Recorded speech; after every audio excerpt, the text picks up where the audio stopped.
In a fast-paced office, Sam was a leader admired for his sharp decision-making and emotional intelligence. He was the one everyone turned to during conflicts, able to sense people's emotions and navigate difficult conversations with ease. His team appreciated his empathy and willingness to listen, but over time Sam began to feel the strain. Without realizing it, he had fallen into the empathy trap, constantly absorbing the emotions of others, and it was starting to take its toll.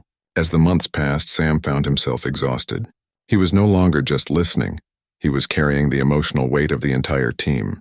It wasn't just work that was overwhelming him. It was the constant need to be on, to solve everyone's problems, to please everyone. The emotional burden began to creep into his own decision-making. Sam became stuck in the perfectionist paradox, overthinking every choice to the point of fatigue. Decisions that once felt easy became a source of anxiety. He wanted everything to be perfect, but the endless pursuit of perfection drained him. Sam also noticed that his tendency to be a people-pleaser was making things worse. He couldn't say no to his team's requests or emotional needs, and in trying to help everyone, he was losing sight of his own well-being. He was the misunderstood mediator, constantly resolving other people's conflicts but never addressing the toll it was taking on him. His own energy was slipping away.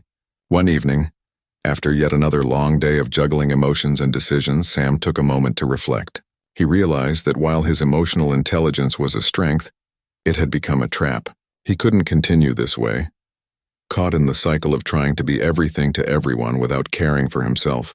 Sam knew he needed to make a change. The next morning, Sam started small.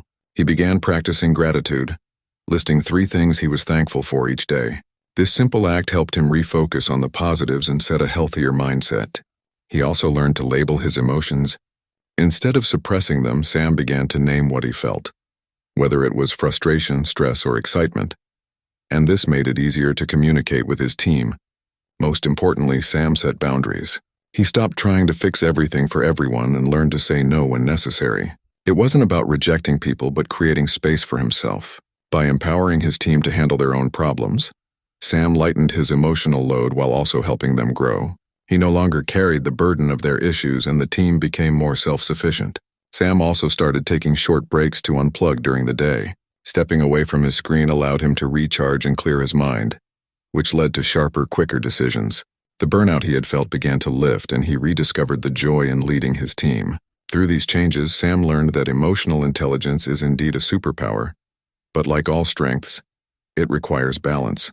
By setting boundaries, practicing gratitude, and trusting his team's abilities, Sam was able to use his EQ effectively without sacrificing his own well-being. In the end, he became a stronger, more confident leader, one who could support his team while also taking care of himself.